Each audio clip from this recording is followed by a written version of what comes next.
जनवरी की सर्द भरी रात थी।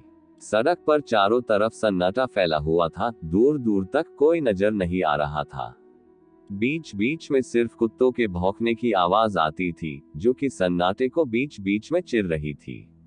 लेकिन सड़क के किनारे बनी झोपड़ी में वह बूढ़ी माँ अपने बच्चे के साथ किसी तरह उस ठंड से बचने की कोशिश कर रही थी।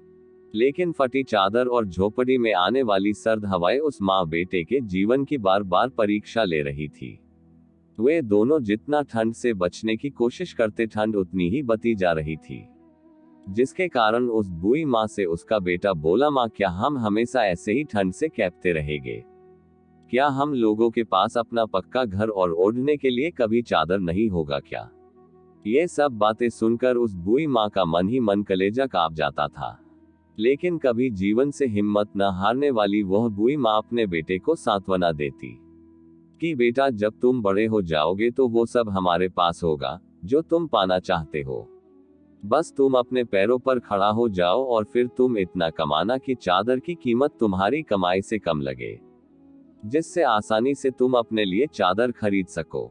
अपनी माँ से यह बातें सुनकर उस बेटे का मन जोश से भर जाता है और फिर मन ही मन सोचता है कि जरूर एक दिन वह बहुत बड़ा आदमी बनेगा, जिससे वह अपने और अपनी माँ के लिए चादर खरीदेगा, जिससे फिर कभी ठंड से अपनी माँ को और खुद को परेशान नहीं होना पड़ेगा। और इसी सपने को पूरा करने के लिए उस बूढ़ी माँ का बेटा अपने माँ के साथ दिन भर मेहनत मजदूरी करता और मन ही मन सोचता कि एक दिन जरूर उसका सपना पूरा होगा। अपने बेटे के ठंड से परेशान होने की वजह से वह बूढ़ी माँ जहाँ काम करती थी, अगले दिन उस सेठ से जाकर बोली कि मुझे एक चादर खरीदने के लिए कुछ पैसे या कोई चादर दे दे। गरीब बूढ़ी माँ की बातें सुनकर सेठ का हृदय पिघल गया और उसने एक चादर दे दिया। तो वह बूढ़ी माँ अपने सेठ से चादर की कीमत पूछने लगी तो सेठ बोला, जो तुम्हें ठीक लगे, और जब तुम्हारे पास पैसे हो तब चादर की कीमत दे देना। ये बात सुनकर वह बूढ़ी औरत मन ही मन अपने सेठ को आशीर्वाद दे रही थी और उसे ये भी चिंता रहती थी कि वह उस चादर की कीमत कैसे चुकाएगी। समय बीतता गया, उस बूढ़ी माँ के हाथ पांव पहले के मुकाबले कमजोर हो गए और वह लड़का बड़ा हो गया, जिससे अब वह लड़का अपनी बूढ़ी माँ को काम पर नहीं जाने देता और खुद को इतना काबिल बना लिया था कि वह पढ़ना लिखना जान गया था, जिसके कारण उसे उसी सेठ के यहाँ नौकरी मिल गई। वह लड़का अपनी माँ की तरह बहुत ही मेहनती था, जिससे उसका सेठ भी उस लड़के के काम से प्रभावित होकर उसकी पहली तनख्वाह पर उसके तनख्वाह के साथ उसके लिए एक चादर भेंट करनी चाहिए।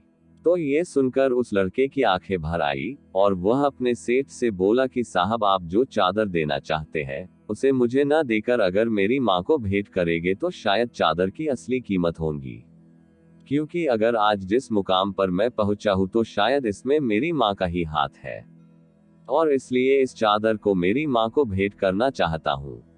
ये सब बातें सुनकर उस सेठ का हृदय गदगद हो उठा और बोला, ठीक है, अगर तुम्हारी सोच इतनी अच्छी है तो तुम्हारी माँ से मैं जरूर मिलूंगा। तुम कल अपनी माँ के साथ आना।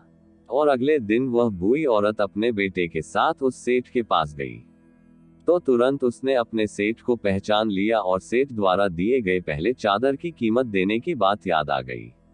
और फिर जब सेठ उस बूढ़ी औरत को चादर देने लगा तो उसके आंख से आंसू छलक आए और वह बोली कि मैं अभी पहले दी हुई ही चादर की कीमत आपको दे नहीं पाई हूँ, अब भला इस चादर की कीमत कैसे चुकाओगी? तो ये बात सुनकर उस बूढ़ी औरत को तुरंत पहचान गया और कहा कि मेरे दिए हुए पहले चादर की कीमत तो मुझे तुम्हारे होनहार बेटे के रूप में मिल गया है, जो कि चादर की कीमत से कहीं ज्यादा है। ये बात सुनकर उस बूढ़ी माँ की आंखें भर आई। कहानी से शिक्षा, अक्सर हर इंसान की शुरुआत दुखों से ही होती है, लेकिन जो लोग अपने कर्म पर अडिग रहते हैं और जिनके मन में यह विश्वास होता है कि एक दिन उनका वक्त जरूर बदलेगा, उन्हीं लोगों के जीवन में खुशियां देखने को मिलती है। शायद जब हम अपने दुखों की हालत में होते हैं तो किसी चीज का वास्तविक मोल पता होता है, लेकिन उस दुख के पलों की कोई कीमत नहीं होती है, क्योंकि दुख में की गई मदद हमेशा सुखों की ही नींव होती है। और जो लोग अपने दुखों से संभल जाते हैं वही लोग सुख के अधिकारी होते हैं। इसलिए जीवन में चाहे कितनी भी विपत्ति क्यों ना आए, लेकिन कभी भी हमें सच्चे कर्म पथ को नहीं छोड़ना चाहिए।